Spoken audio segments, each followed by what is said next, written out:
অক্ষরেখা এবং ঘূর্ণাবর্তের প্রভাবে গত কয়েকদিন ধরেই সন্ধ্যা নামলেই বদলে যাচ্ছে বাংলার আবহাওয়া। শনিবার বিকেলেও দক্ষিণবঙ্গের একাধিক জেলায় কালবৈশাখীর তাণ্ডব দেখা গিয়েছে।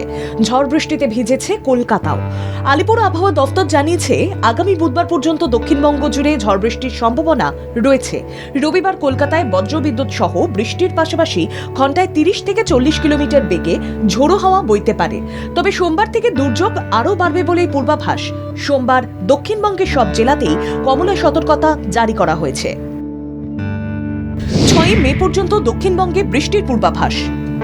হালকা থেকে মাঝারি বৃষ্টিপাতের সম্ভাবনা। ঝাড়গ্রাম, পূর্ব ও পশ্চিম মেদিনীপুর, পূর্ব বর্ধমানে বৃষ্টি। বীরভূম, নদিয়া ও উত্তর 24 পরগনা জেলায় বৃষ্টির সম্ভাবনা। 50 থেকে 60 কিলোমিটার বেগে দমকা হাওয়া বইতে পারে। উত্তরবঙ্গে বৃষ্টি চলবে 7 মে পর্যন্ত। দার্জিলিং, জলপাইগুড়ি, কালিম্পং, আলিপুরদুয়ারে ভারী বৃষ্টি। 40 থেকে 50 কিলোমিটার বেগে ঝড়ের সতর্কতা। দার্জিলিং, কালিম্পং, জলপাইগুড়ি ও আলিপুরদুয়ারে ভারী বৃষ্টির সম্ভাবনা রয়েছে।